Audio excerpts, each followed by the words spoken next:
Okay, it's working. It's working. It's working. It's working. It's working. Oh, that's from the Star Wars prequels. Now this is pod racing. Hello, everyone. Welcome back to another episode of Avatar: Legend of the Last Retrospective here at the Waffle Press Podcast. I'm your host, Diego Crespo. With me today is my co-host, Matt Garingo. I'm Matt Gringo. Matt, what are we here to talk about today? Well, we're going to talk about how there is no war in Ba Sing Se. Yeah, it's very important that It's just, we establish that early on. Just want to make that clear to everyone out there. And here on the Avatar Legend of the Last Retrospective podcast, we are assuming that you have seen the 5 episodes we're here to discuss, because every week we talk about 5 episodes from Avatar The Last Airbender. This will change as we move forward into the next versions of the retrospective, but for this series, this 3-season series, that'll be the order of things. So today's episode, we'll be talking about the desert, the Serpent's Pass, the drill, City of Walls and Secrets, and the Tales of Ba Sing Se, which is kind of like 5 episodes in and of itself. But Matt, what did you think about I almost said the library, the desert, which follows the events of the library?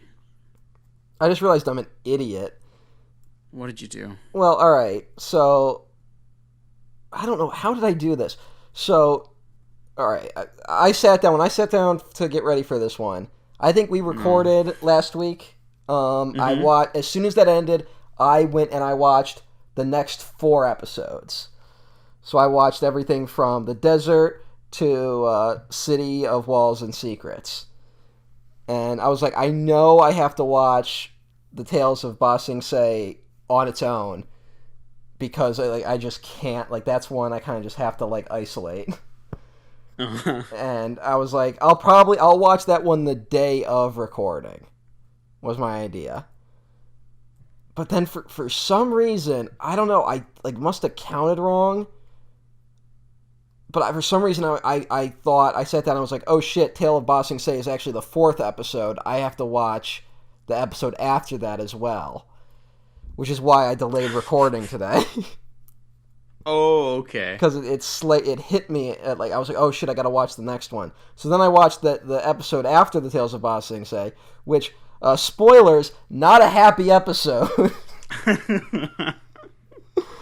And I watched that in an environment, the world's not great today. So I also was watching a miserable episode while miserable things were happening around me, and now I just realized I didn't need to do that. Well, you're in luck, because next time will also probably be a terrible day for humanity or something. I don't know. I can't imagine. I don't have a lot of positivity these days. I can't imagine things could get worse. We're recording this on August 11th. I can't wait until we find out how much worse things have gotten. By the time. At the beginning of this retrospective, which has only been a couple weeks, we've been recording these. We've been doing pretty good, so we'll see how this goes. But I did not think things could get worse, and they kind of just have. So sorry to be a downer at the beginning of this episode, but that actually kind of sets the mood for these episodes. Yeah, but I don't know. I think things have been just a general, same level of awfulness. I guess. It's just a lot. Yeah, it doesn't stop. You know? It's just it's all bad, actually. So there's always that one moment where maybe things aren't that bad, and then it's nope, they're bad. And then you go to other people and I think things are bad, and they're like, yep, they are. And then nothing is solved and nothing is gained. But maybe, much like Avatar Aang, we can come to terms with our own emotional turmoil in relation to the events unfolding before us. Aang had it fucking easy. I'm just well, kids are fucking wimp compared to let's what's going on. Let's tone it down a notch. I'm just saying, he is the survivor of a genocide, so yeah, Fucking kid had it easy. I'm just saying, Look, kids in cages. yeah, So, yeah. Things are very bad. yep, yep. Things are fucking very, very bad. Sorry for digging this hole. Yeah, no. We can probably not climb out of it, but we can change the subject. Well, the good thing to remember, and I think you know, is that despite everything, there is no war in Ba Sing Se. Yep. We can at least take solace. We can take solace in that. Yeah, you can't bring that up. Yeah, just nothing happening. But okay, the desert, because that entire little sidetrack in the first 5 minutes of this episode. It's. I'm glad you saw another episode, but really didn't even need to be addressed because it just still topped straight to the desert. Listen, no one listens to this for in-depth discussion of these episodes. I'm just saying. I hate to break it to you. Also, I like that you respect the intelligence of our listeners enough that every time you do the intro, you have to be like, "Look, one of these days we're gonna not do 5 episodes in one episode." Because when that day comes, if they don't have all this prep before it, they're just gonna fucking lose it. Yeah. They can't handle it. Change is difficult. The sometimes. weak-minded fools that listen to this. I did not say any of that. You implied it. Imply it. You implied it. No, I did not do that. I'm just saying what we're all thinking. Why are you thinking that? Because it's an accurate statement. No, it's not. Who the hell's listening to this? No, I don't know. Hopefully some new people.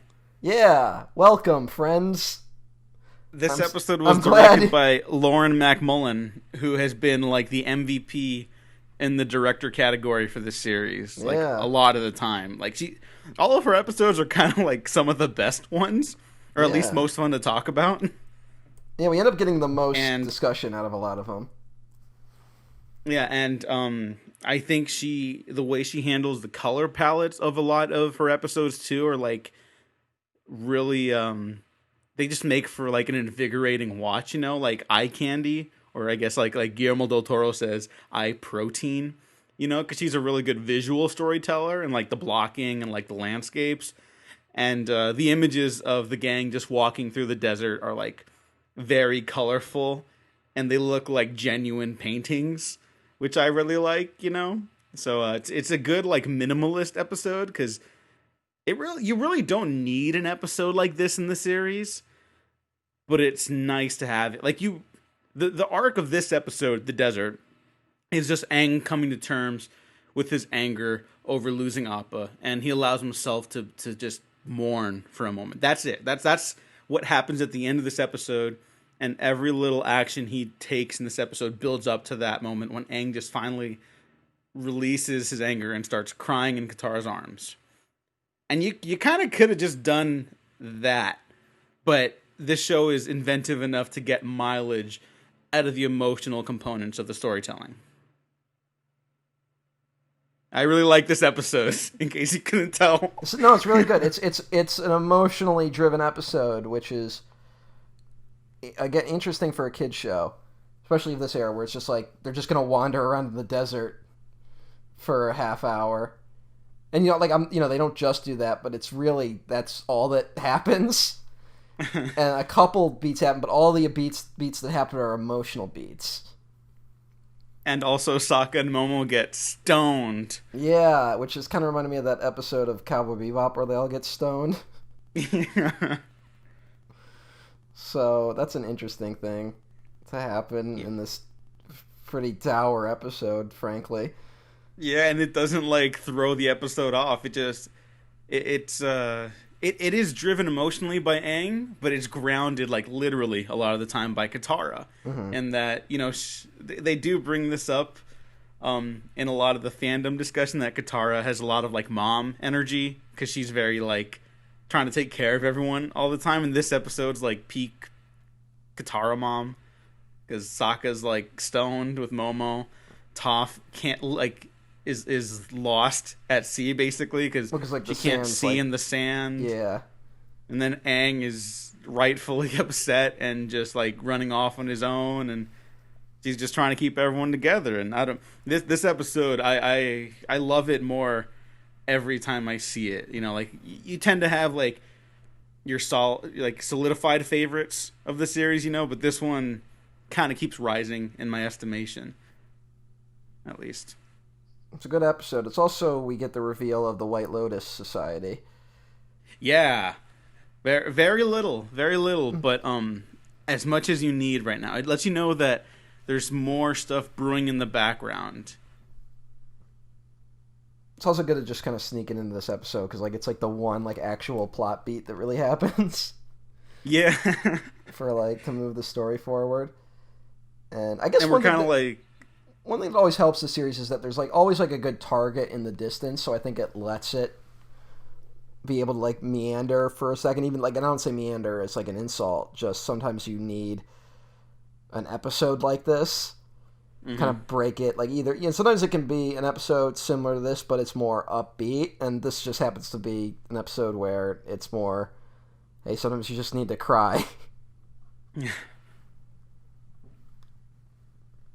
I think for fantasy stories too, that it's nice when they kind of take their time. Like, there's all those jokes about Lord of the Rings being like, it's a trilogy of movies where they just walk from one place to another, and it's like, if you want to simplify it down to like Lord of the Rings for idiots, like, yeah, that is what happens, but it's also doing a lot more than that in the journey it's telling, Goddamn, and you have a full understanding of the world that they're inhabiting.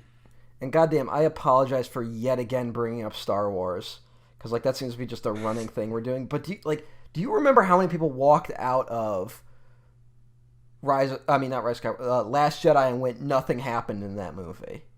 Mm-hmm. Do you remember how like that was like a common thing for people to say?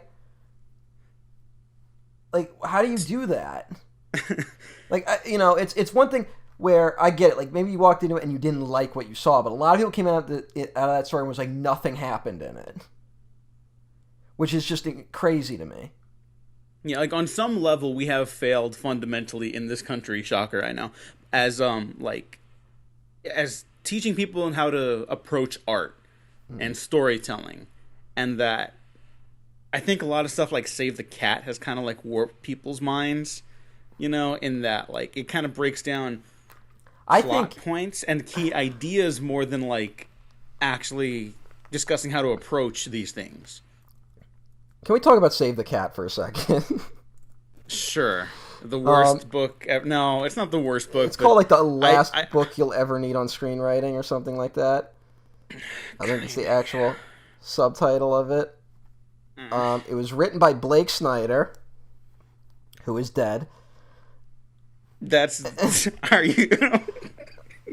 His death and him writing the book have nothing to do with each other. I just feel like I should. I just feel like maybe people should know, because just as a reminder that death comes for all of us. And you know what his 2 writing credits are? Stop or My Mom Will Shoot. And Blank Check, which is the movie about a kid who gets a blank check and writes $1 million on it, and then he gets $1 million. It was trying to be Home Alone, but Home Alone if you worshipped money. Hooray, capitalism. Also, all right, the key thing about Save the Cat is, what the origin, I believe, the origin of the phrase Save the Cat, like why he says Save the Cat is important. Like you see the character save the cat, and then like you're on that character's side. You know what he uses as the example? I don't remember. Ripley in Alien going back to save the cat. The one thing in Alien everyone fucking complains about. And also it happens in the 3rd act of the film. Okay. 1, everyone complaining about that is wrong. Yeah. 2, I also do remember that he uses Memento as an example of like what not to do. And it's like, I agree that you shouldn't try that like your first time out maybe, but also like it's not wrong. Like it's very hard to come to a point where you can say like this is the wrong way to make a movie or a story, because there's no right or wrong way. There's a bunch of ways. Really, what that book is about, it was basically, if you're Blake Snyder in the 90s, this book will help you sell a screenplay. which is all that really is about. It's really more an insight into what studios are looking for rather than how to actually write a good screenplay. And now the common like turn of phrase is that it's even more obsolete because it's not what studios are looking for. Yeah. anymore. Now it's like now they don't. It's like, is Aquaman in it or something like that? Like they want a name character in it. So like we don't even give a fuck if there's a story. We just want to put someone's name on it, and then here's 7 things we need in a trailer. You need to go into a room and pitch a trailer, and that's what will get you a movie greenlit these days. And so it's like it's gotten even worse in the time being. But yeah, I think it's just I don't understand. Like really, I don't. Because we're in a... I guess just what happens if, like, you don't learn to read, but you're reading all the time. You know? Like, you're not gonna... I think there's something to be said about, like... Have you heard the term doom scrolling? No. It's when you're on Twitter in 2020 and you're scrolling and you're, like... You're reading what you're seeing, but you're not, like, processing it, you know? You're just kind of scrolling, waiting for something to catch your attention. I feel like that's kind of, one, just our depressing reality, but 2, also, like, how people sometimes approach these movies. That's why someone says The Last Jedi, nothing happens in it, versus other popular blockbuster films where everything is happening at all times, every 5 minutes, and even though nothing of consequence happens, it's like, well, that did a lot at me, so that must mean it's doing it right. Yeah. You know, it's all about it's like consumption. And yeah, I think it also you put a little too much credit into these people who think that they might actually read a fucking book, because I think a big problem is that movies now are about not ending when you leave the theater. It's about as soon as it's over, you can go online and find like 50 videos talking about it. You know, and so like now you're doing the participation after the movie's even over, so then you can internalize a point. And then that'll be your opinion for the rest of your life. What the ending of Rise of Skywalker really meant. Yeah, all that shit. And also, it's like, man, I was like, I watched The Irishman the other day. I didn't really watch it, I just had it on the background.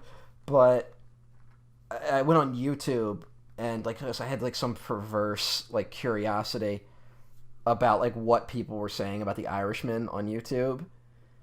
And other than those guys who just, like, stare into a camera and go, like, I thought some parts were but I thought some other parts were you know, those guys. Oh, yeah. But there was, like, all these, like, The Irishman ending explained videos. And I decided to watch them.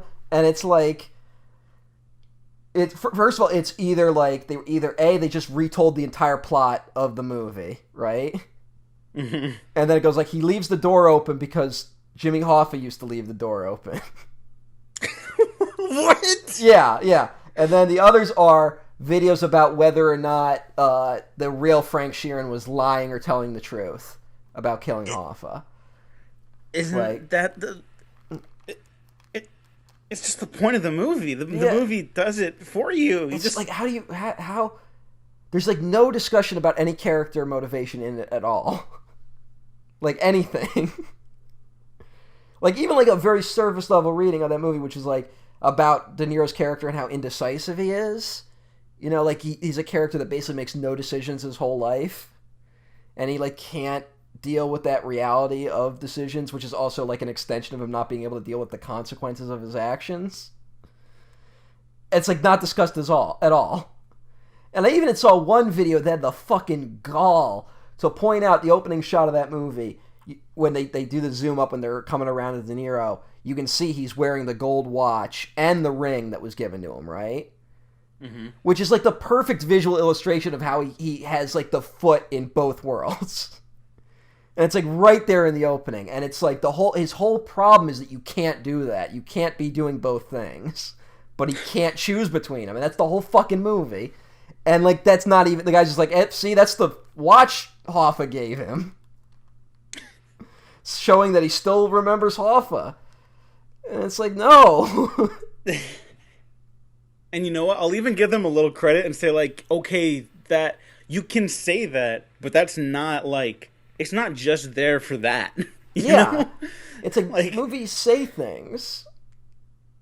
or like It's I don't hear any discussion, like not to make this whole thing about the Irishman, which is fucking terrific. Not that you need another straight man to tell you that, but it is. And like no one talks about like the filmmaking and like the color timing changes throughout the film, like how they're like more significant to like specific eras that Hoffa's like relitigating to the camera and the audience, and how like it gets like drier and like less vibrant as it goes on, and yeah. like using the camera techniques to explain a character's mindset. Well, even like the People just said it's like worlds, Goodfellas again. yeah, even like the worlds of Hoffa and organized crime, like they start to diverge in like visual patterns. You know, like you can kind of see like how they start becoming narratively incompatible, like which is just great. And it's again, it's like that's not even discussed, like not even mentioned. Like it's almost like they don't know movies are made on cameras. I know, I know. It's and I know like we're doing this in the middle of the fucking like we keep relitigating this shit in the middle of the fucking Avatar podcast. And I know some people are probably just here for Avatar, but it's just this thing of like watching a kids show lap multi-million-dollar blockbuster films. And also watching the show in its time like being elevated to this like point of worship while also everyone learning all the wrong lessons from it. I think more than anything, that's why this is truly like the Star Wars of a next generation, you know? Mm-hmm. Yeah. Like, you could take that original trilogy and, like, wow, look at all these new filmmaking techniques. Look at the story they've told and how they've told it with those new techniques. I want to do that again, but with other movies. Yeah. And it's just like, you don't get it, you know? Everyone just thought Han Solo was cool. Mm-hmm. I think this is the show that the wrong lessons people learned were like shipping, and not like that I'm against shipping or anything, but a big obsession in fandom communities is who's ending up with who, right? And I think that went mainstream with Last Airbender, and then I think like stuff like redemption arcs also went mainstream because that seems to be a more popular thing these days.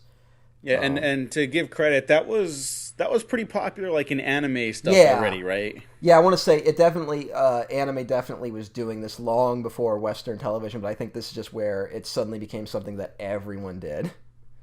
Mm-hmm. You know, like we're not going to see a Joker redemption arc on the Batman animated series, but you know, maybe if you made it now, you would see. I mean, now it's like, you know, we kind of pass it off like Harley Quinn's now kind of like a hero character. Mm-hmm. And she went from being more of a straight villain to someone who now is an anti-hero, which is a step in a direction that you probably just wouldn't see in the era Harley Quinn was created. But again, now we get all these series now where it's like characters just get redeemed. And it's like, but they don't actually go through anything, which is something that this show, which we will get to, definitely like gets insanely right. Of like what that character really has to go through to actually change as a person. Whereas now it's like, oh, they change now because that's what has to happen in the plot. Like we're at the point where the person would now change, so let's have them change. Or what's really bad, not even just that it has to happen because that's what the writers want to happen in the plot. Usually like my like negative reaction to stuff like that is so obviously precipitated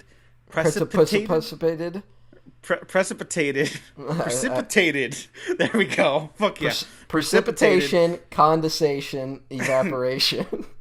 Precipitated by obvious reaction to fans being like, wouldn't it be great if the bad boy turned into a nice boy? You know? And like, look, I love me some Loki in the Marvel stuff, but the first Avengers has some obvious Hitler parallels with him, and then in Thor Ragnarok, a movie I love, he's a little too buddy, but whatever. That's probably a conversation for a different time. I would argue Loki's actually one of the better done ones, in a kind of tragic way. But that's again that you're right. That's a whole other discussion.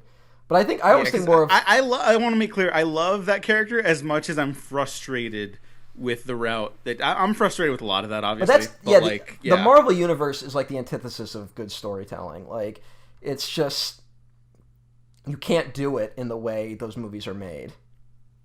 So it's like even if they tried, they wouldn't. But to me, I always think of because I also think those decisions are made for marketing reasons. hmm And I think the one I always think about is how the one character from The Walking Dead was racist when we first meet him. Oh, Merle, that's Yeah, right. but then he became popular, so then he became less racist, and they just stopped talking about his racism, Yeah, and it no longer was a thing. yeah, and not to like make it okay to have characters that are just racist in fiction. Like I it's just more impactful if you like have characters like address those very serious like flaws with that character, right? Like, Yeah, doesn't that just make the story more compelling? I Because like, think how do you like? We need him to survive this battle, but also, what do we do with him after? Because he's clearly not like fit to live in a society where people are equal. yeah, So, but it's like, also I don't that know. thing of we just don't know how to write those like any story about racism, really. And Oh, that is also a big by problem. Yeah, we I yeah. mean white people. Because it's always just like, oh, there's the one bad racist, and if we expel the bad racist from society, there will no longer be racism. And it's That's honestly, literally what yeah, happened in that show. I mean, it's one of the few things that, like, like where the post-apocalyptic world of Mad Max, it kind of gets right in a weird way. hmm Where it's like, because, like, society doesn't exist anymore, so there's no longer the same class systems there used to be. So, like, racism feels like a really easy thing those movies could lean into, and they don't. But, women would probably still be seen as a commodity by some people if you're a Morton Joe. But stuff like sexuality seems to be a free for all in the wasteland.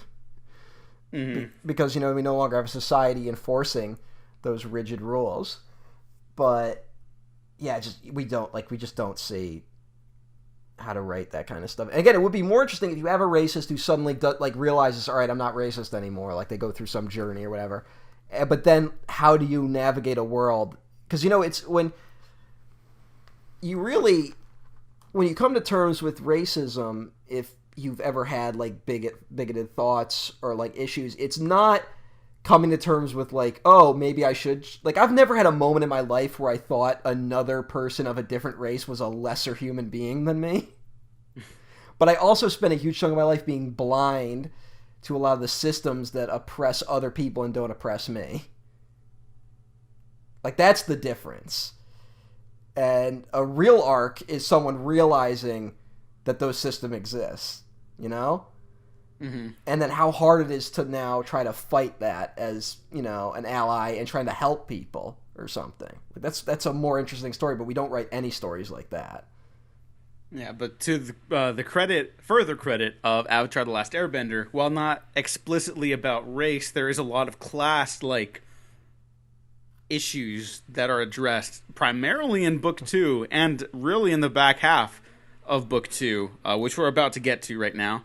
And Yes. do you have any other thoughts on the desert before you move on? Or It's scary seeing Aang get scary. yeah, that's actually genuinely uncomfortable. It's I upsetting. almost feel yeah, it's very upsetting. And Like it's which is a word he's I a keep using for book 2. They should just instead of book 2 Earth, it should have just been book 2 upsetting. yeah, is this a perfect season of television Well, we so will far? see. I have liked everything so far. It Uh, is, yeah, so far, so far. I don't want to play cards too early. because I'm still kind of like slowly rewatching it. It's been a while, and it's one of those things where anything I haven't watched in like 6 months, I feel like if I watch it again, I would view it very differently. hmm If that makes sense. So, but right now, No, it's no, like totally. this has all been pretty outstanding. hmm But yeah, it's just And it's frightening to see Aang, and what he's really dealing with the loss of Appa is like he's never really confronted the trauma he's been going through since the beginning of this series. He's carrying a lot of weight on his shoulders, and Appa getting taken is just like the last straw. Yeah, it's his breaking point, and I gotta be honest. Last time I saw it, last couple times, because again, I've seen a lot of these episodes a lot. But when at the end, when Sokka's telling the Sandbenders to like get away, like you can't do anything. He's like Aang will kill them if they stay. Basically, like he's for a moment there, he's completely giving in to his anger, frustration, and trauma, and then Katara, grabs his hand and just he like falls into her arms, and it is just brutal. And I definitely got choked up actually watching it this last time. That was really touching and pretty harsh.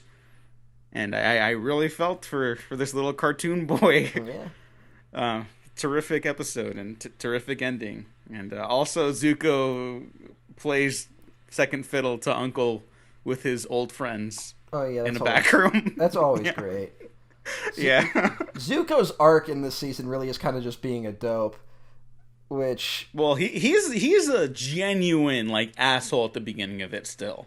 yeah. Like he steals that family's ostrich horse, and they're like, "Well, they're going to show us a little more kindness." And it is just like, "Fuck, dude! Like you've learned nothing." And now he's just like playing hide and seek with Uncle in a flower pot to get away from some bounty hunters. Which is, I love it. I love it. it's great. But yeah, but where they get away to is in the next episode, the Serpent's Pass. Now, do you remember when this episode first aired? Yes, because it was a two-parter. Yeah, it's a two-parter with the drill, and this is the episode, or the drill at least is the episode where everyone said, "Oh, J.J. Abrams wrote it" because it was on IMDb. And then everyone who, like on Abrams' team was like, "What the fuck are you guys like? What? No, What? he didn't." Yeah. When did that happen? I have no memory of this. No, it was a whole. It was a whole thing. Oh, wow. It might even still be on there that J.J. Abrams wrote the drill or did a story treatment for it or something like that, and everyone like in the actual behind the scenes is like, "No, we don't know how that got out there. Like that's not a thing." That's strange. I've never heard that. Yeah, no, it's very strange. But we'll get to the drill in a second. But the Serpent's Pass, I was super excited because I was like, all right, they're gonna find Appa, and I was so excited to see Appa again. And they don't do that right away, and that's totally fine. That's totally fine. But the first time I saw it, I remember being pretty bored, apart from running back into Suki, a character I really like. But what did you think about the Serpent's Pass? Are you saying first time you watched it you were bored, or this time you watched it you were bored? The first time I watched it, I was bored. I won't say what I thought about it right now. No, I like this. I mean, this episode is definitely an episode where it feels more like they're like, how do you say? Well, because it was a two-parter, so like I have to kind of view it in that way now. But it's a lot of how do I say it? A lot of guns being placed on walls that are going to go off. Mm-hmm. That's really what this episode feels like, because like we run into Suki again. We also run into Jet and his freedom fighters again. There's a lot of like stuff like that keeps happening, and some of it does go off within the two-parter. Others don't come back until a little later, but it's kind of like catching up. It's this weird. It's almost like we're passing into the next chapter of the story. Hey. No, that's literally what it is. Hey. Also, it's this weird problem where it's like if they had Appa, they would not have this problem. Mm-hmm. It's like they could just fly in. Yeah, the pacing of this season is really, really remarkable. Considering at season 1 by this point we were like, oh yeah, it is kind of like weird. Like some episodes were like, oh, this is the best one yet, and other ones were like, it's fine, but it's a little slow. Well, here's one. I'm thinking about, what is that dumb episode that everyone hates about the pass or whatever? Not the pass, the canyon. They have to go through the canyon. The Great Divide. The Great Divide. No one likes it. Yeah, which is fine. It's a fine episode. Just the ending's weird. What was the reasoning behind not just flying over it with Appa? They wanted to guide the people through it, but instead of going back and forth, they walked with them. Okay. And then Appa flew over the old and sick people. All right, I just it was weird looking back and being like, yeah, they could have just avoided that whole story. Yeah, they could have just brought people over one at a, like groups at a time, Yeah. right? Like, Or they I could have don't know. just left those dumbass people. No, no, because he's the But Avatar. He's yeah, got to he's help the people. Avatar. He's got to help by lying. Yeah, that's what fucks it up. Literally, that last scene is just like, wait, what? I don't know. I think I made my argument that I think that might be what makes the episode work. I don't know. I don't know. Because I still don't hate that episode. It's just yeah, like fine. the fortune teller's the one where I'm like, I still like that episode. I do not like. Yeah. But They're. I still think they're like of comparable quality. again, I don't think there's Yeah. anything I've watched in this whole series, including the series we haven't gotten to, that I hate. You know. There are Yeah. plenty Yeah. I think most of the dark days are behind us, is what I'll say. I don't know about that, but But for this episode, so you liked it? The yes, I Serpent liked Pass. it. Yeah, I liked it a lot actually. I'm not loving it, and definitely not in a favorites category, but something about just revisiting the series and revisiting characters, like literally in this one, is just kind of a nice like reprieve from like the utter like gut punches that have been the last couple episodes. Well, you remember how cool it was as a kid? Like, this is just something that rarely happens these days. For me, maybe I think it may just be the streaming age where, like, if I want to watch a show, I just watch the whole season. You know, but back in the day where it was like you had to wait like a week for every new episode, when a character showed up that hadn't, but like that was only in like one previous episode, it was like a big deal. Mm-hmm. Like you're like, holy shit, it's Suki, you know? Like I remember, like that always used to Yeah. excite me as a kid. Oh no, I loved that, and then because I have more on that in a second, but also like just how good is this series at pairing up characters? Because even like the bounty hunters that are going after Toph, her earthbending instructor, and like the ringleader at the underground earth wrestling competition, right? Like that's just a hilarious like duo going Yeah. after her. That's like a Z plot in the series, not even B or C plot, like bottom of the barrel side plot, Yeah, again with and this, it's so entertaining. yeah, with the tightrope walk of this whole season, where it's just like there's so many little things going on, and they all start like catching up at different points. It's really well done. I mean, sometimes you Yeah. see these shows where they will do something like that, where there will be like a, some sort of thing where it's like, oh, when I see you next time, I'm gonna get you. But then like the show just never gets back to it. Hmm. Like that's happened a few times, or if they do, it's like very brief. Whereas this, everything kind of builds on top of each other very nicely. So Jet comes back this episode. Yes, Jet, everyone's favorite character, Jet. Everyone loves Jet. I like Jet. Jet's cool. He's an Domestic. anime boy, but he's cool. I think I have a prejudice against anime boys. I think you're not wrong to do so. But the pairing of Jet and Zuko is like particularly inventive. I think, like again, to Yeah. go back to that, like how they pair off characters and conflicts, like given where they both are in their life and they're both trying to change for the better. Zuko less so. He's just kind of trying to survive at this point. But like it is so genius. I want to hug whoever came up with this concept because it's like exactly what Zuko's story needs right now. Yeah. I think. You are right about the pairings. It's kind of nuts that they just get it. You know, it's I don't like. I wish I could say something deeper, but it just works. You know, Hmm. to quote Todd Howard, it just works. Sorry. Like I never thought I'd hear him on this show. I don't. Is that the right name? Is that his name? That's his name. Yeah. Todd Howard of Bethesda. Goddamn right. I'm gonna buy the 6th version of Skyrim, and I'm gonna love it. Suki. Suki. Everyone's Suki's favorite- great. You like Suki, right? I like Suki. Who doesn't like Suki? I don't know. You just don't Fucking- like Jet that much. Fucking step up. I'm gonna throw down. You don't like Suki. Suki. I called her Zuki. What the fuck? You're not about to reveal that you don't like Suki. No. I love Suki. Goddamn right. Yeah, I think I even said on like her first episode that I wish she was in more of the series than she was. Yeah. I but think she's in a good amount. But I like seeing that character a lot. I would agree, but it's also I would rather want more than have too much. You know. Yeah, I It's mean, always she's some of these characters you could just tell like it's pretty hard for them to wear out their welcome. You know, they're so well defined like immediately from the moment you meet them. yeah. That like Yeah, I don't you think can there's kind a of take them character. anywhere. I don't think there's a character that's like recurring that when they show up, I'm like, oh god, we got to spend time with this person again.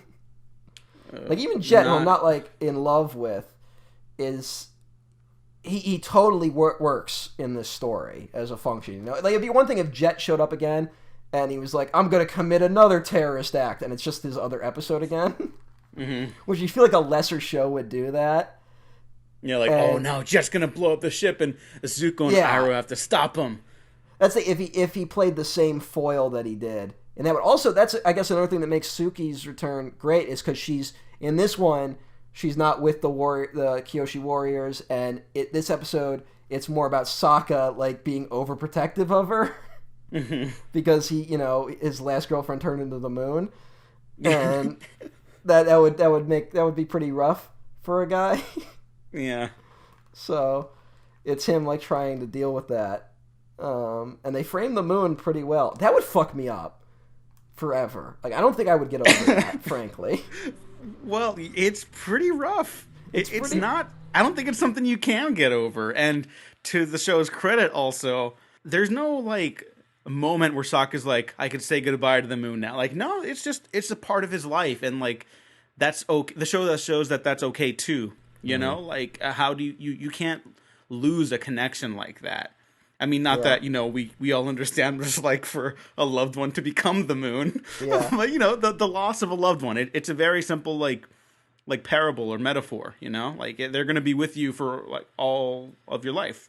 Yeah, it's often not as literal as them being the actual moon, which is always bright in the sky. Mm-hmm.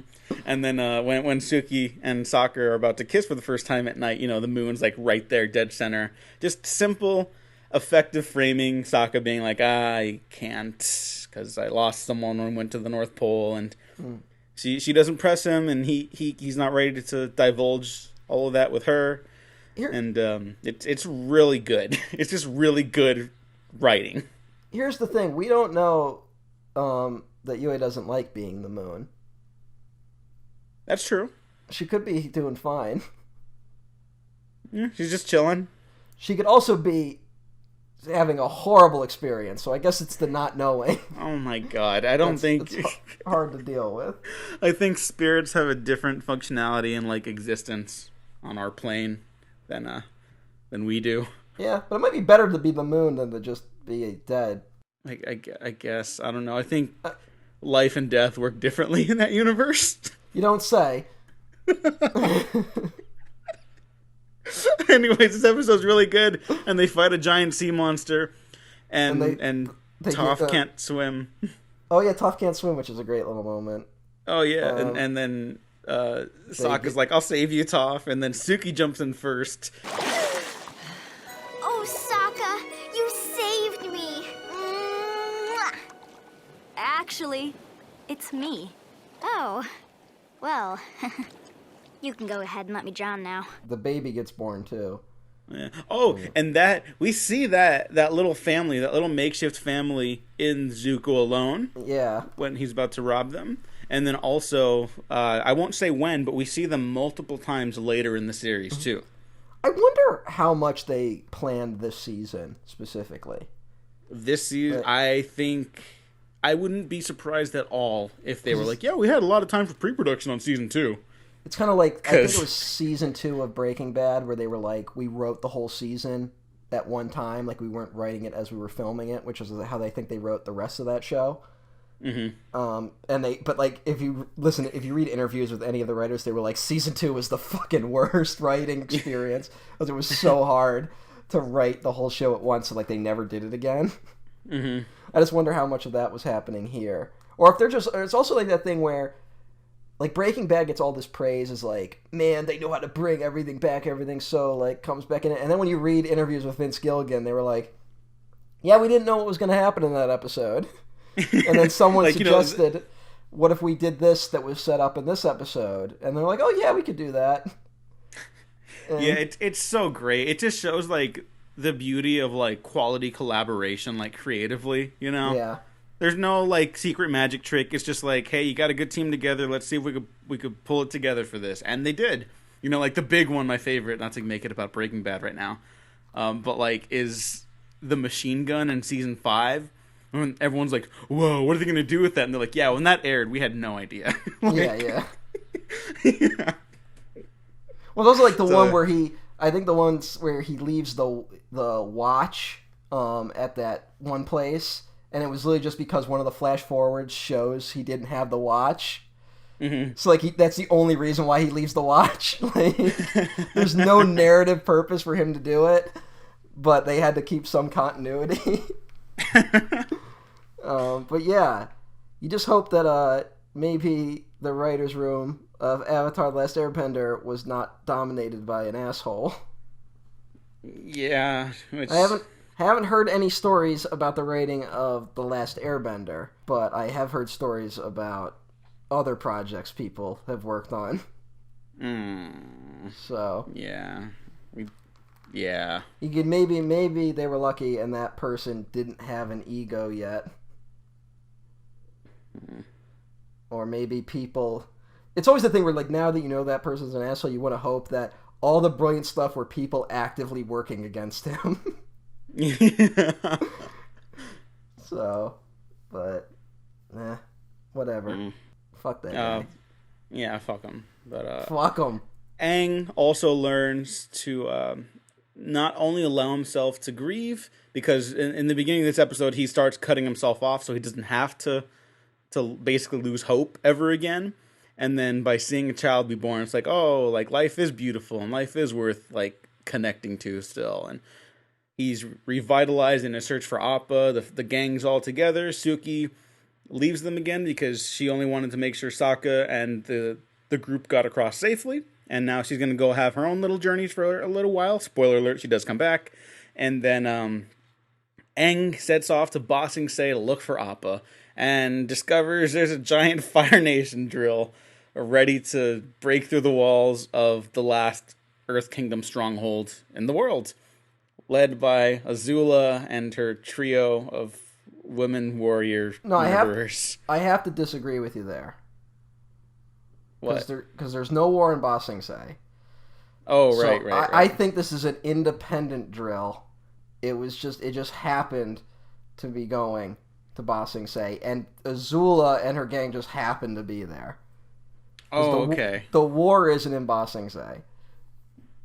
It's everything. I got to criticize this episode. There's a lot of pure coincidence in this episode. This episode was also one that I originally remembered being a lot slower. Really? Yeah. I have such a vivid memory of watching this episode the first time, and I remember really enjoying it. No, I remember being like, oh, that's the worst one. Really? Yeah. That's kind of nuts. I know. I don't know what the fuck was wrong with me. Like, I'm not, it's like The Serpent's Pass. I'm not in love with it, but I like it. I can picture myself right now as a child just sitting on the edge of a bed watching this episode. Like, it's stuck in my brain so much. And I'm not even saying it's like the greatest episode ever. It's just one that like really stuck out to me. Yeah, no, I remember this was like the big like comeback after like a couple month break, I remember them really hyping it up. It was like a little event, honestly. They were really hyping that drill. Yeah. Man, that Appa thing happens, and then you have a whole episode without Appa, and then you have to skip months ahead before. It's like you have to go like 2 months before the show came back. That's kind of nuts to look back. Yeah, on. that was rough. That was not easy to sit through. I like that the Earth King General is like a hack.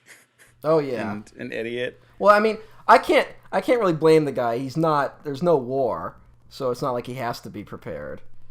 Yeah, but I mean, guy, the few decision he has to make, maybe he's more of a bureaucrat type person. Mm-hmm. But can't hold it against him too much. Yeah, because there's no war in Ba Sing Se. No war. And we do get to go more in depth in the weeds with that kind of thinking in the rest of the season, which is something I really, really took to on this recent rewatch. But you know what this we'll episode reminded me of? Star Trek. The Last Jedi. Because they had that battering ram cannon. I love The Last Jedi, but that's so dumb. No, I love how dumb that is. No, I don't. No, here's the thing. I love when he goes, it's a battering ram cannon. And then I hate when he goes, it's miniaturized Death Star tech. Oh, that is extra dumb. That's the one thing I don't like. But I love that there's just a dumb fucking thing called a battering ram cannon. I don't know. The miniaturized Death Star tech is just like... But remember, they called AT-ATs in the movie Imperial Walkers because they're Imperial vehicles that walk. Is Star Wars dumb? Yes. Yes, it is. I hate to break it to everyone out there. Star Wars is incredibly dumb. But that's why it's great. Wait, what do you mean it's not real? But this actually reminds you of The Last Jedi. You were being serious? Yeah, well, no, I was literally just because of the battering ram cannon. Oh, okay. Like, I thought that was like some clever... It made me think of that. This is a little more clever, though, than that, which is that they actually have to go into the cannon and try and destroy it from the inside. There's a grammatical error on the Wikipedia page for the description of this episode because it says, battling Azula Mai and Ty Lee. So it sounds like there's a character named Azula Mai and then a character named Ty Lee. So, missing a comma, buddy. Well, it's a fun fight. Yeah, no, their fights are always very dynamic, and it's just Azula is just like it's funny watching Mai and Ty Lee fight because like they put up a strong fight, but they're like not trying to kill them. Yeah, they're like they're not committed to doing war crimes. They just kind of are. Yeah. Like I said, like they think they're on the adventure that Team Avatar is actually on. They think they're the heroes, and meanwhile they're actually the villains. Whereas Azula seems to be like she knows she's the bad guy almost. Yeah, and she like loves it. Yeah, goes for the kill every time. Yeah, we've had that conversation about like how there should probably be some empathy extended to her from like at least some of the characters in some capacity. But she is still just like a really great villain. Yes. I do like that them climbing into the drill and like slowly trying to take it apart from inside. Yeah, it really makes them use like their wit and intelligence, and Sokka being like a dope, but also having like a really clear battle plan. Like he's intelligent, but he's also basically operating on one brain cell. Well, that seems to be the thing with Sokka, where he has ideas, and like as the series goes on, his ideas get progressively better. Yeah, like his brain cell gets stronger. Yeah. The one. That's a little harsh. No, I mean, I love Sokka, but he drank cactus juice that made him high, and then immediately ate like some honey fungus off a wall. Well, all right, yeah. I guess I see your point. Yeah, but Ty Lee likes him, which I think is another funny recurring gag. It's like Sokka's like this ladies' man. I know I don't get it, but I think this makes it funnier too. No, I think it's funny. I think it works. No, I love it. He's just naturally handsome to the people of this universe, I guess. That then you talk to him and he can't put a sentence together. That's a little harsh. Sokka's a good boy. I love Sokka. No, it's a solid episode. Both these episodes are solid, and both these episodes have them facing off against either giant monsters or giant mechanized machines. Yep. Which I like. And the other subplot, we have Zuko and Iroh. They're still hanging with Jet and his freedom fighters. Oh yeah, and they in the last episode they did some Robin Hood shit together, which was really fun. Again, these episodes kind of blend for me just because of the two-parter nature and because I watched them both together. Mm-hmm. But yeah, and there's also this hint that like they're trying to put their life as terrorists behind them, which is a good thing, I guess. Yeah, terrorism. It's better than terrorism is pretty much bad. Pretty much. Helping people good. Yeah, it is an evolution of where we saw them last for these B-level characters. You know what I think would maybe be a bad thing for society to do? To treat terrorism and someone acting like Robin Hood as terrorism. If you equate the two things, I think it might incentivize people to behave a certain way. If everything starts getting labeled as terrorism. Because then it's like, well, who gives a shit? We should abolish the Department of Homeland Security. Oh, yes, thankfully the ACLU just called for it yesterday. Oh, really? I completely missed that in the nightmare hell world that we live in. Yeah. Well, I mean, the ACLU is always like, we will send you a letter telling you we're angry. And, they do a lot of great work, but there's also a lot of like, we'll see you in court, but then the courts are all fucked too. Yeah. Pro ACLU, also understand the reality of the world we live in.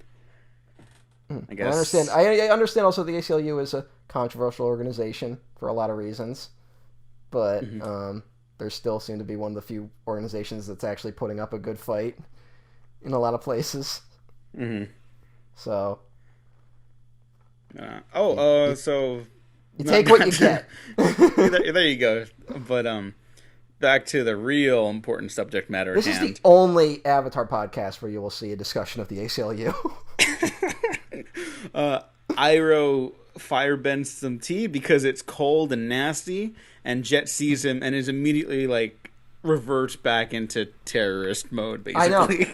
It's kind of sad because it's this thing where it's like he's right, but he's also not, like it's this really good moment where he starts becoming paranoid, but he's entirely justified in his paranoia, but no one believes him and no one will help him, and he's also going after guys who aren't actually like the overt villains of the story. Not to say that Zuko and Iroh have earned not being arrested if they were caught, which frankly I think is maybe something that should happen. But also that Jet doesn't know how to handle these things well. Yeah, I mean, they had to become child soldiers to survive, basically. And, we've talked about it in the episode where he first appeared, where he does take it too far, where murdering women and children is probably just, you're crossing a line there. Yeah, flooding a town isn't a good thing to do. Yeah, but like his war against the Fire Nation was not the wrong cause, Yeah. And that like him reverting to this, in a way, it's also just like sad because he's still that scared little kid, and like he can't break free of that. It is nuts, like again watching the show where you have to kind of keep reminding yourself that all these people are supposed to be like 14 and 15. I know. And I get that that's just like a kid show thing. It's totally anime. Yeah, but it's also like I remember when I was a kid and I was like 8, and I looked at like people who were 15 as being like generations older than me, and now I'm in my mid 20s and I'm like, holy shit, what like there's really like much more of a similarity between an 8-year-old and a 15-year-old. I know. Than you really want to think, but. Oh, also, I got a nitpick with this. In this episode, we see a Longshot and Smellerbee, two of Jet's freedom fighters. But where are Pipsqueak and the Duke? You got to imagine they should all be together. You got to imagine they're just doing good work. I hope so, because the last time we saw Pipsqueak and the Duke, they were up in their trees getting those lychee nuts. I'm the only one that remembers these small little details. That was a pretty good one. You could just be making that up though, because I don't. No, that's all real. But I'm sure nothing bad befell them. But here's something: they had to remind everyone that Smellerbee is a girl. Was that not firmly established at one point? I don't remember that. I don't remember. Like I Although was trying I to could think. tell you the amount of lychee nuts that Pipsqueak had with him. That's interesting. No, I'm just kidding. But it was a thing of, I feel like maybe everyone walked away from her first appearance being like, oh, that young boy, and then like, no, Smellerby's a girl. There's actually a moment where she's like upset because she was called a guy, and then oh god, what's his name? The silent Hero. one. Long shot. Long shot. Just does his silent thing. And she's like, "You're right. I should just be more calm with who I am, like, and accept myself, and not let other people judge me, and just be more in touch with who I am." And there's almost a statement about misgendering in there. I don't want to give it too much credit. No, okay. Very Kyoshi Warriors vibes is what I'll say. Like it's there, but it's only there in the moment. So I'm cool with not giving them like a bunch of credit for it, but also, I think it is there. I don't want to like. I'm really not in a position to give like a trans narrative to this series, but there's something going on here. Because it just keeps happening. I think there's got to be some intention there, but again, like I don't think either of us are in a position to declare that for. Yeah, like I really don't feel confident to be like, yeah, trans icons, the Avatar, whatever. But yeah, no, if I ever say that, me, a heterosexual man, shoot me, because I don't know what the fuck I'm talking about. Well, I'm just saying, like, if I felt confident enough, I would say it, but that would have to be much more overt, is all I'm saying. But it's weird that maybe it's just me looking back in 2020, because again, when I watched this show, I did not have any understanding of transgender identity or anything like that, or non-binary gender. And so maybe it's just me as an older person looking back and forcing it onto the show. But man, it like every time it happens, I'm like, wait a minute. It's like I jump ahead more to Steven Universe, which has like a lot more of that and is much more overt about it. Mm-hmm. And I don't know. It just, I would like if there's some confirmation out there that they were trying to sneak something in about gender beyond just like, hey, girls can be boys and boys can be girls, like the more simplistic version of it. But I would be very interested if there's a reading out there that goes deeper on that. I think the producers have an email. Do you think they check their emails or even respond to them? They probably did at one point, and I'm willing to bet that at a certain point they stopped. I could see that. Because they maybe got a point where it wasn't as fun getting fan email. Yeah, I could see that. But speaking of upset, Jet is that. I don't know. Okay. I really like the tell is such a minor thing, but also it totally makes sense. Mm-hmm. Where it's like all it was Iroh heating his coffee. But maybe Uncle Iroh should have been like a tea. But maybe Iroh should have been like, damn, this coffee's so cold, and then suddenly it's warm. Well, he does do that. No, that's what I mean. Oh. He shouldn't have done that. Because he was like, don't call attention to it and then heat it, buddy. And that's what Zuko's like, you're a smart old man in a lot of ways, but this is the dumbest thing you've done yet. And that includes getting captured in a hot tub. Solid pairing of episodes there. And we don't... What is the conclusion with Aang, Sokka, Katara, and Toph? They're just like, yeah, we did it, right? Like, that's kind of it? Mm-hmm. And that they say Team Avatar. They get like an Avatar team name. Oh yeah, they start making the joke about what should our name be? You're like Boomerang Squad. Sorry, like that's actually funny to me still. Yeah, it's funny. Yeah, and then the next episode, City of Walls and Secrets. I can't imagine what that's about. They actually see for the first time the length and width of Ba Sing Se, and it's basically like a small country.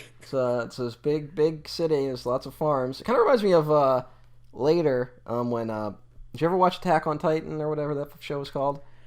Oh my god, that's exactly what it's like. And I saw the first season on Netflix, and I was like, hey, I kind of liked this. And then I found out things about the creator. Same. Yeah. I made it about 5 episodes, and it was solid, but I also was like, all right, I'm done.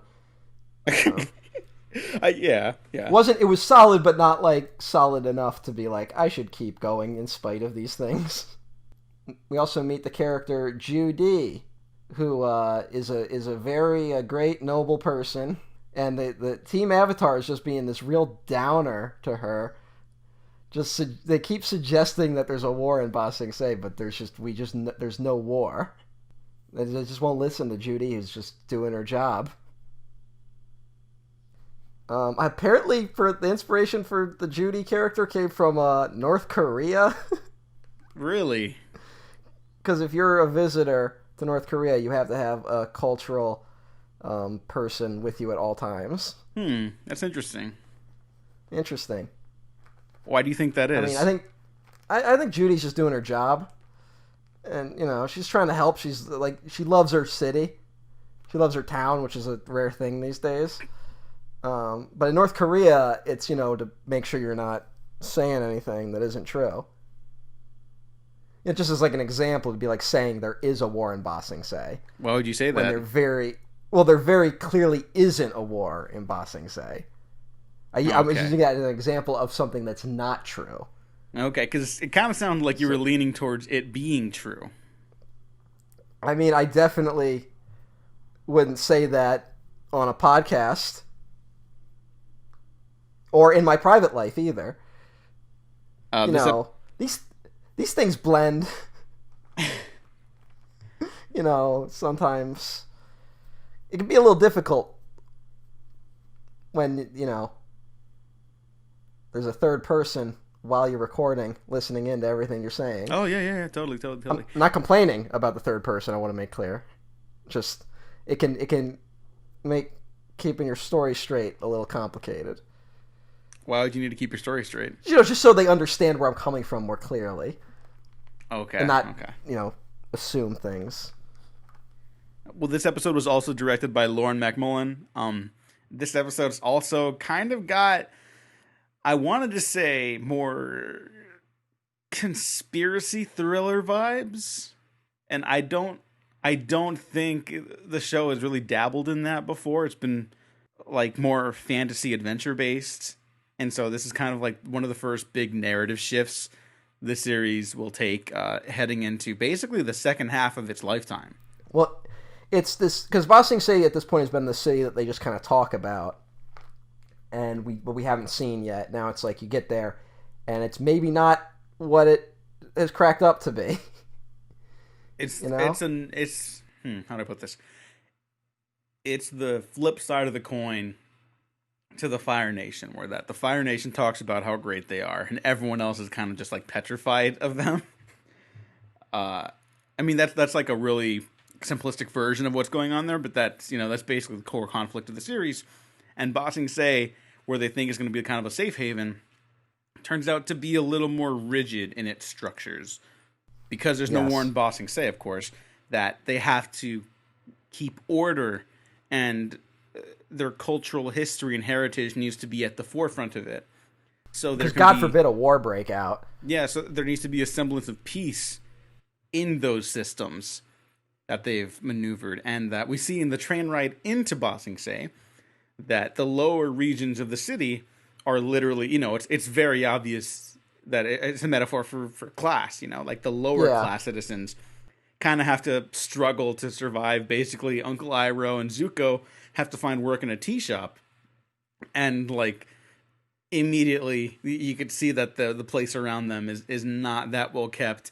And then the middle section of the city is like, things are looking better.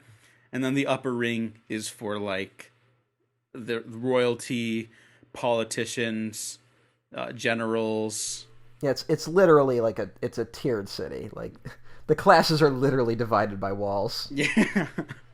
Walls is a metaphor. Can't imagine how that would have any relevance today. Whatever do you mean? I think the walls are keeping us in. There's no war in the United States of America. Not to make it all Harry Potter and shit with the metaphors, but... There's no police problem in the United States. That's basically what some people want to treat it as. I mean, yeah. Good thing torture isn't legal. I always gotta get that in. Yeah, I know. There's this funny bit of the episode though where Toph basically has to like figure out how to make these people like acceptable to high society, and she's like, Katara could probably pull it off, but Aang and Sokka might be lucky if they pull off like busboys. They share a brain cell basically. Yeah, not wrong. Yeah. And we're also introduced to Long Feng, voiced by Clancy Brown, who is also white and not a person of Asian heritage. Yeah, but he's also Mr. Krabs, so there's good and the bad.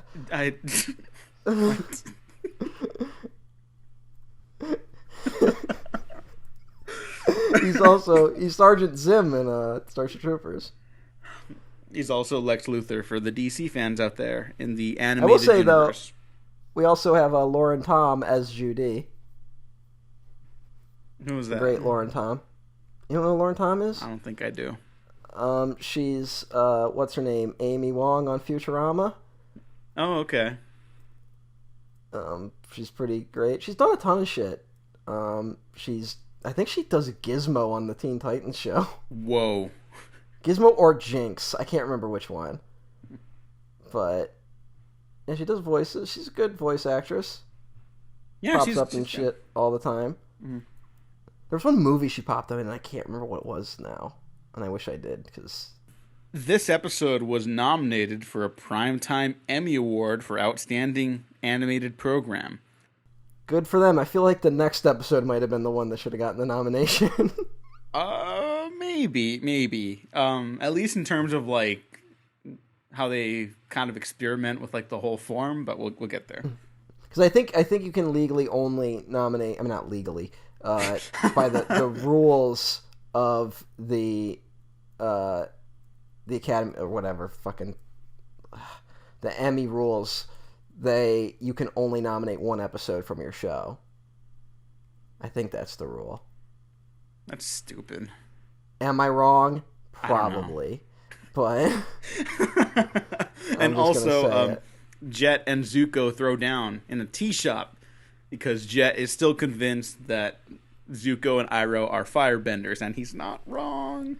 But he causes a disturbance and is arrested by the Dai Li. Yeah, the Dai Li, who are the cultural authority of Ba Sing Se. Established by Avatar Kyoshi. Oh no, is Avatar Kyoshi a fascist? Hey, she had shit to deal with. I think it's that thing of like, maybe when we started police departments, we didn't intend for them to become the way they did, or maybe we totally did. Yeah, I was gonna say, like, you know the history of the Sheriff Star, right?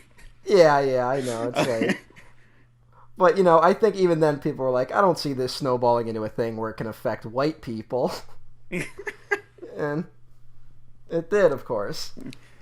Avatar Kyoshi's like, I don't see how the Dai Li will ever affect an Avatar's life. Although I literally think she established the Dai Li to stop a peasant uprising. Oh no! But that could mean anything, It's pretty specifically. Hey. No! Hey, George Washington put down the Whiskey Rebellion, and that guy never did anything wrong. Oh no! Wow, I did not know that about Avatar Kyoshi and the Dai Li. I think I read that like last week, so I could be getting like half these facts wrong, but okay. If you're wrong, and I hope you are, this will just be a funny diversion. If you're right, this will be a funny diversion still, but I'll be a little more sad about it. The Dai Li is the secretive and elite police force of Ba Sing Se who work to capture, interrogate, and imprison political dissidents. I don't remember them doing that, but hey. The organization was founded by Avatar Kyoshi with the aim of protecting the cultural heritage of Ba Sing Se, effectively protecting the Earth King's interests against subversive individuals and groups. Kiyoshi trained the initial members of the Daily in response to a peasant uprising. Yeah, this isn't great PR for her. Yeah, well, hey, I don't know what they were uprising against. Maybe they were racist. I guess. I think you're grasping at straws here. Oh, it was Chin. Oh no, was Chin the Conqueror the good guy? Well, it says, I'm on the wiki now, due to the 46th Earth King's lack of popularity, a highly capable warlord from the northwestern Earth Kingdom, Chin was able to launch a military campaign, plunging the entire Earth Kingdom into civil war. Only Kyoshi's Peninsula and Ba Sing Se remained under the Earth King's dominion. Want some fun backstory?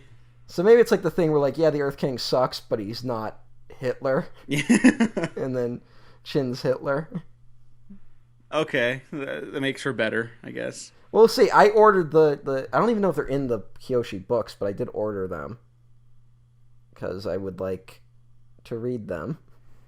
Yeah, but because the Avatar and his gang of hooligans have caused too much disturbance in Ba Sing Se, they will now be monitored 24/7 by the Daily. And because Jet also caused too much of a disturbance in his first appearance in Ba Sing Se, he also needed to go into a re-education program at a Lake Laogai, where he was personally invited to by the Earth King. Yes. They brought him to a room. They just tried to calmly explain to him that there's no war in Ba Sing Se. As So, light began roving around in circular motion in the room. Just to keep the people entertained. But, make it very clear there's just no war. And at all. Yeah, of course not. Ever. And Clancy Brown had to make it clear to the Avatar team that there's just no war, and he shut that shit down. So he's a hero. Great man. And he mentions that he knows the Avatar is looking for his bison, and it would be a shame if he was unable to complete his quest, and that they had to put in a 1-month deferral or something like that to get an audience with the Earth King so they could start looking for Appa, basically. But a bunch of red tape shit. And The Tales of Ba Sing Se is an infamous episode, or I guess famous, not infamous. Infamous is bad. Famous is good. And this episode is famous for basically being like a set of really quality short stories and one that is just like a destructive emotional gut punch that leaves no person standing without some teary eyes in place. You're talking about The Tale of Sokka. Tale of Sokka was written by Lauren McMullen. Oh, really? Yeah. Okay. I like that. I like all of these a lot. So it's okay now that he slapped his butt. Oh, okay. Yeah. Obviously. Oh no, he was being an oaf. Yeah. No. He gets a little high on his own supply, and the short acknowledges that because then the security guard throws him out the door because he can't do a haiku correctly. Yeah. That's 6 syllables there, bud. like, why is that person in a haiku club? Yeah. I just love that the whole crowd just turns on him because he can't do a fucking haiku. Yeah, it's funny, but then it is also like insightful into like the cultural like discrepancies of Ba Sing Se too. It's like such pedantic bullshit that like bunch of hoity-toity fucks. Yeah, that's really what it is. This is kind of like it's an excuse for the writers to stretch their short story muscles, but also like we're getting glimpses into like the class disparities across Ba Sing Se. You know who would do great in Ba Sing Se?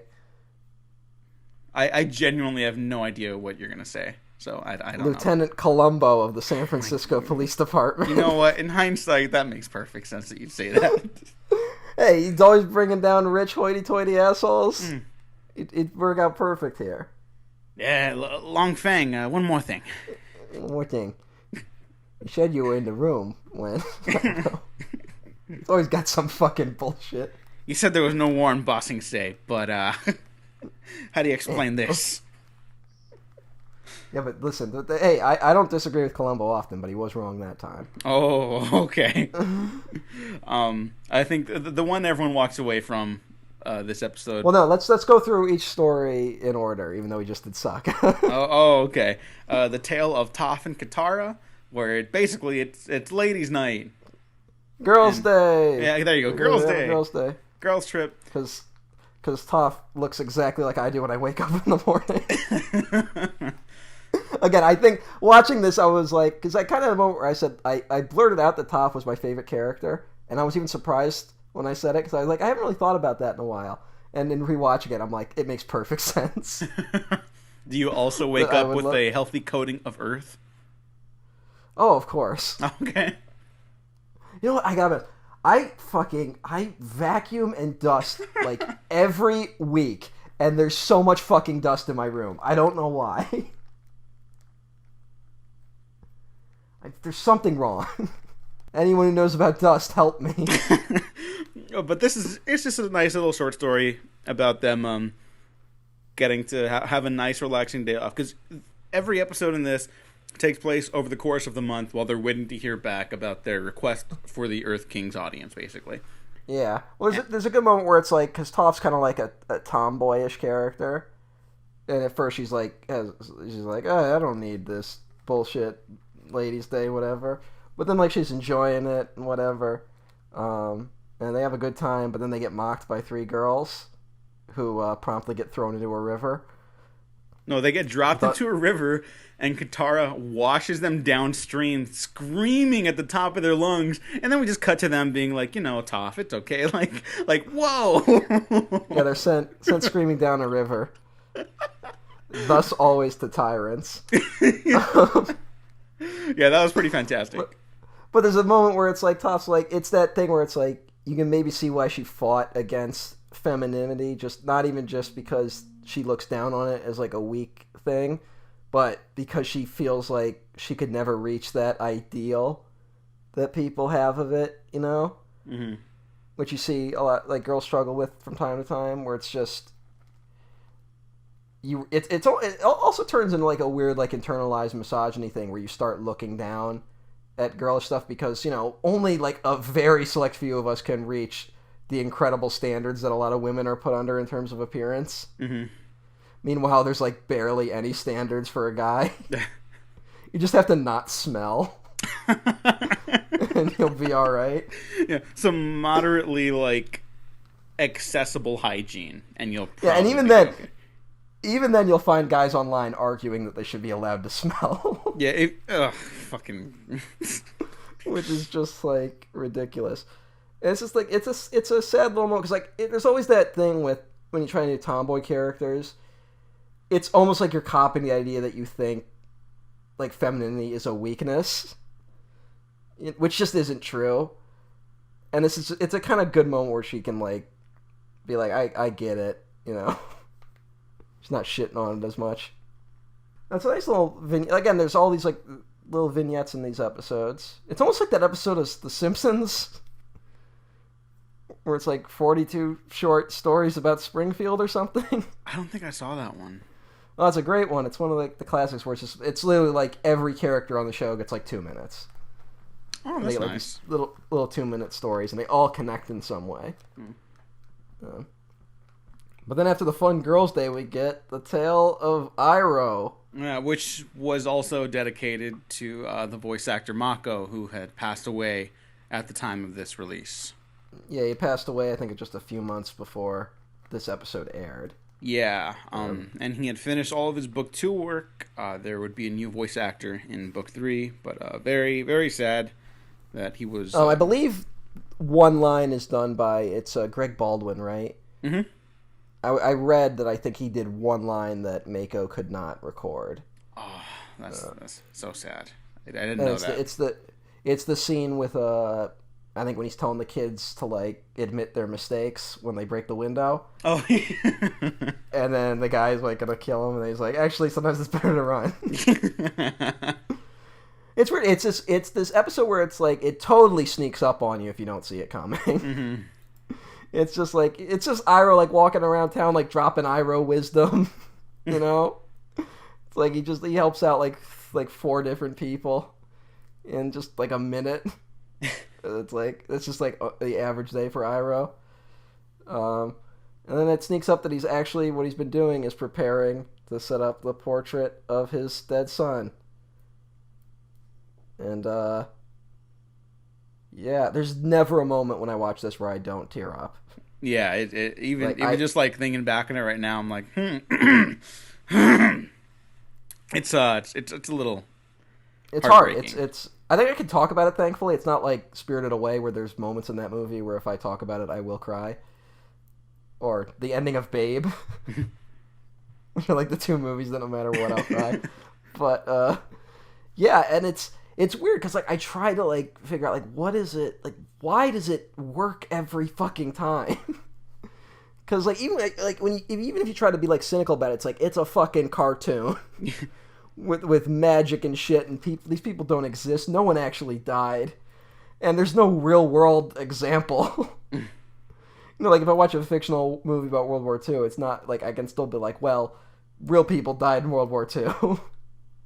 It's like, and I think it's something about it being Iroh where it's like it's like the first time seeing your dad cry or something. Well, it's the whole character. It's how we see him like on a basically daily basis in every episode, and then at the end reveals like why he is the way he is now. He's finally truly become like a better person, and he's still always trying to be better and help others be better because he was not always a great person. We joke about him being a war criminal, but he was doing genuinely awful things. And we'll learn that there maybe he had more going on than just the awful things he was doing, but awful things were being done nonetheless. And the path he was on in life took him to the point where it did cost him his son, where he could have been doing good things his whole life, and it's too late for his son, and he always has to carry that with him now. Well, it's also that thing of like the death of his son just broke him so much that Iroh, I think what you could argue is like the standout of the show, Mm-hmm. It's like everyone loves Iroh. There's not a single person out there who hates Iroh as a character. And meanwhile, as a character, he's someone where it's like, I will never get over this thing that happened. And I will never, like, everything good I do will not make up for it. But I'm going to do it anyway in, like, a vain attempt to make it better.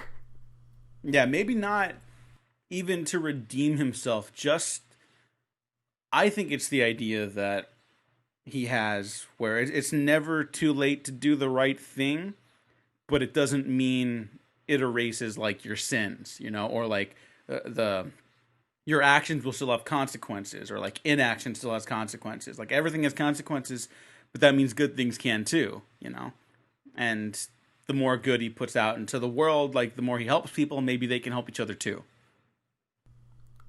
It's really just like that moment made him realize what really mattered in life, and he's always going to regret that he never expressed that to his son. That maybe it was like there's more to life than war, because he didn't even realize that himself. Mm-hmm. It's like you have a realization that's too late to save someone. I think, in a weird way, this will sound weird, this kind of reminded me of The Sopranos a little bit. This will sound incredibly odd, I apologize. But in the final season of The Sopranos, spoilers for people who haven't watched it, but come on now. Tony gets shot in the first episode of season 6, and then recovers from it, and he comes out of the hospital like, I had a near-death experience. He had like a very classical, like, I almost died, I had a choice, and I decided to live, and I'm going to try to be a better person now. And that whole season, it was about almost very cynically that it's very hard to suddenly be a better person, and Tony ends up falling right back into the person he was. And Iroh's kind of the opposite of that. Now, maybe that is because this is a children's show and The Sopranos was an HBO original series. But I don't know. It's something to think about with those sorts, because I think we all have moments where if that moment didn't happen, like it would shift our entire direction in life. And you have to make of it what you will, because you can't change it. And some people do try to change, some people don't. And I think it's also this thing of like, just because you change doesn't mean you'll be rewarded with like solace or, you know, like just any sort of closure on what happened, which I think is the hardest thing for some people to deal with. Yeah, and I mean, a lot of fiction does tend to reward its characters like, wow, you're a good person now. Here's all the things you wanted. Happy ending, end credits, you know? And like, Yeah. you know, this is ultimately still a fictional children's program about magic earth rocks and stuff. But like, the message is very true. That, yeah, it's not going to be happily ever after, but it doesn't mean it's anything less than the right thing to try and help other people. So it's remarkable. It tops countless best of Avatar episodes list because of the Iroh vignette alone. I don't argue any of that stuff because it's terrific, this segment alone, and the others are thankfully delightful. What's nuts is that it's not the last one. Like, it's the second story. So now it's like, let's watch a wacky story with Aang and some animals. Okay, I gotta be honest. I think that's one thing I would restructure in this episode. Maybe, but I would put Iroh's hand. Yeah, maybe, but when I was watching it, what I think I realized is that because this was designed for television, there was probably a commercial break. So that can give you a bit of a reset, you know? Yeah, that's true. I don't think they were thinking about streaming. So, because then it's just two goofy stories with like Aang and the animals, and then Sokka and the fucking... He gets in a rap battle, for God's sakes. And it's like right after like leaves from the vine, and then you just cut the Sokka smacking his ass. I know. And it's just... It's like these are the same episode. You know, in a weird way, I mean, not structured the same way, but also just reminds me of the Futurama episode where the dog dies. Oh. But that's an episode where, like, because everyone talks about that sad ending, you forget, like, because it's still Futurama, there's, like, some of the funniest jokes of the show in that episode. But you forget it because that fucking dog died in it. And it's like, oh yeah, there's maybe a reason why we don't talk about the rap battle that happened in the middle of Avatar: The Last Airbender, because it was the episode where Iroh fucking reveals he's still distraught over the death of his son. And it's like, oh, that's why he cares so much about Zuko, because it's like it's taking the place of his son.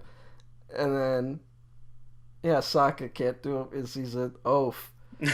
And, but speaking of Zuko goes on a date in this episode, and naturally he ruins it. But like, I wanted to smack the shit out of Zuko. This is one of those moments where I think maybe because I had this realization a little while back. You know, in high school, like, at least I am never good at picking up on signals or anything like that. Mm-hmm. I don't want to act like I've improved, but I definitely wasn't good then. Here's a hint if you are a young person or in high school, and specifically a young dude. If a girl messages you out of the blue, anytime you write something and says, haha, you're so funny, if they're doing that multiple times, they want to talk to you. Do not ignore that, because no one just says that. Also, spoilers, you're probably not that funny. Think of how often you message someone, haha, you're so funny. I know. Exactly. I know. So... There was a... yeah. I'm looking back on about 3 instances where that happened in my life, and I fucking never noticed. It's not a great feeling when you realize, oh shit, wait, they were what? Yeah, exactly. Yeah. So, Zuko, you fuck. This girl's totally digs you, and you think she's a fucking spy? No, but look, here's the one situation where it's acceptable to not see it in front of them. It's when you're a war criminal on the run in foreign territory, trying to survive on a daily basis, on the run from assassins and your psychotic family. I think then it's okay to be like, oh yeah, I did miss that, didn't I? Okay. That's the situation. That's the one situation. Yeah. All right, hold on a second. Let's do some role play for a second. We don't have to. No, let's do some role play for a second. All right, I'm gonna be Zuko, and you be the girl. All right, and we're at dinner and we're having a conversation. We're gonna do the do's and don'ts. All right. Mm-hmm. So here's the do. Why don't you say something to me that you would say on a date?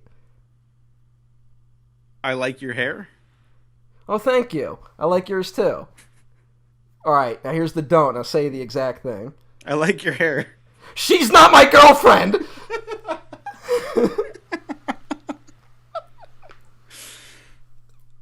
So, Zuko, my man. Also, don't say, if you need to cover, don't go to juggling. Because also, if the girl's really into you, she's going to want to see you juggle. And you're just going to drop all them plates. Zuko's got no game. No, well, he's going through some stuff. Like, he's very clearly going through some stuff right now. I get it, but he's come got on, stuff my on man. his mind. Yeah, I get it. Look, just be good. Just be nice. You could have a good night. You know? Doesn't know how to be nice. He's learning. I mean, that's what's so cute about this episode. Like, it is just like a cute scenario, too. Mm-hmm. But, like, he is trying by the end of it. And he can't make the leap yet. So, like, he can't fulfill that yet, but he tries. He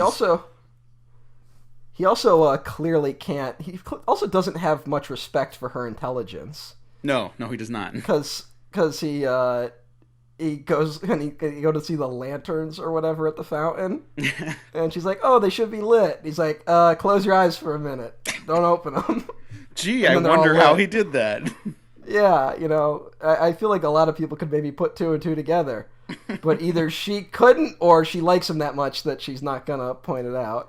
Look, to me, it's clearly the latter. I thought that would have been like a recurring character, but it's not a spoiler to say that she doesn't come back, right? Like, yeah. She does not make another appearance. So I thought it would have been like a thing that they were like kind of teeing up, but. And as an adult, it's sad because it's like, God, that must have been an awful night for her. It ends almost nicely, and then he fucks it up at the very end. Because, I know, because it does get salvaged, and it's so sweet. Because Zuko, I mean, the last time Zuko, fucking coupon in her face. I know, it's so bad. Look, but like, I just want to smack this kid. But like the last time he had a solo story by himself, he was in shame. Yeah. But the kid told him that he hated him instead of like calling out for him. So yeah, he's had a rough ride. All right. Yeah, I just feel like maybe he could have been a little more polite to the girl. No, he totally could have. He totally could have been. Yeah. Everything you're saying is correct.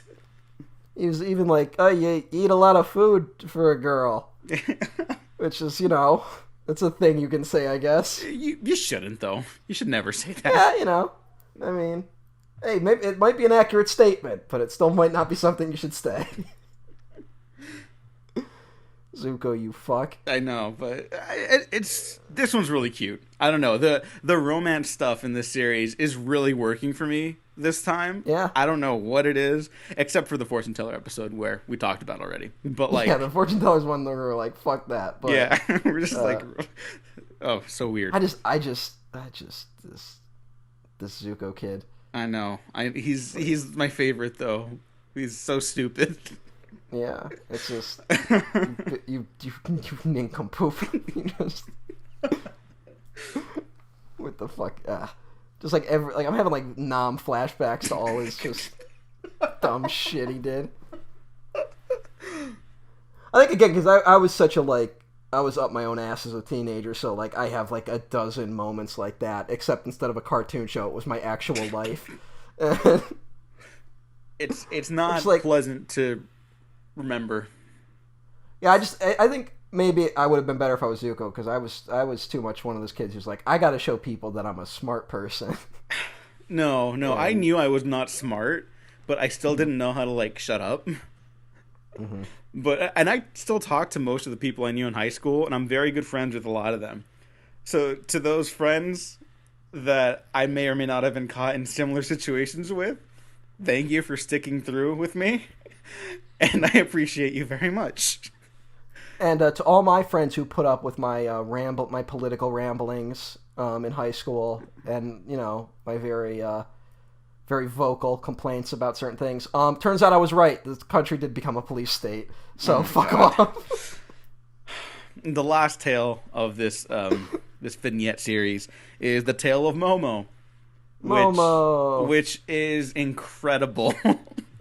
This is so sad. It ends so sad, but it's so good. It is so good. Momo enters a dance competition with some monkeys. He's searching for Appa, and he breaks out a group of like weird panther cat things, and they take him to where they last saw Appa, and this is also so cute and adorable. And Momo is my favorite of the Avatar animals in all the series. I don't know. I don't know if I've made that clear before, but I love Momo, like with all my heart. So this little episode holds a very special, close place in my heart too, along with the Iroh one, because I just love Momo so much. So it is sad, but it's amazing. I like it. You know what though? This is something, and I totally do not hold this against the series, because this Last Airbender does it so well. But I think Disney has conditioned me to hate animal sidekicks a little bit, because like Disney movies just are the worst when it comes to that. Just awful. I can't blame you for being cynical about that stuff at all. Like the only good one is that fucking gecko entangled. I like the chicken in Moana a lot. I like Hey Hey. Oh yeah, the chicken's fine. Yeah. That's because it's almost like a parody of animal sidekicks. Yeah, Moana gets Disney sidekicks right. There you go. There's your fucking clickbait article. The ending of Moana explained. I know. How Moana beat SJW propaganda or something. Yes. Or some stupid shit. Why Moana is better than Brie Larson. Oh god, yes. He started a YouTube channel and the men have just like lost it. I don't know enough about Brie Larson to have any opinion on her, because that's how I just am with celebrities these days, but it's unhealthy to hate a celebrity that much. Yeah, look, like I'm you can... A celebrity who hasn't committed a criminal act, you shouldn't hate that much. Like there's a lot of bad faith stuff are obviously out there online, but like also just like as much as you can like or dislike a celebrity, I don't get the Brie Larson thing. I think it goes back to our Marvel conversation, the other episode we did, where it was kind of a boys' club for a while, and now it's not, and I think they can't handle that. Well, it's also, and she's been very vocally pro-women and stuff like that. Yeah. And, there's a lot of debate. I mean, I think people get annoyed with that stuff because of Hollywood and shit like that, which, like, there's an argument to be made, but it's not being made by those people. Mm-hmm. It's not being made by the people who release 30-minute videos analyzing the body language of people. Like they're the fucking, like, CIA trying to find the guy who shot, like, Kennedy or something. Like, we live in a hell world. Yeah, I know.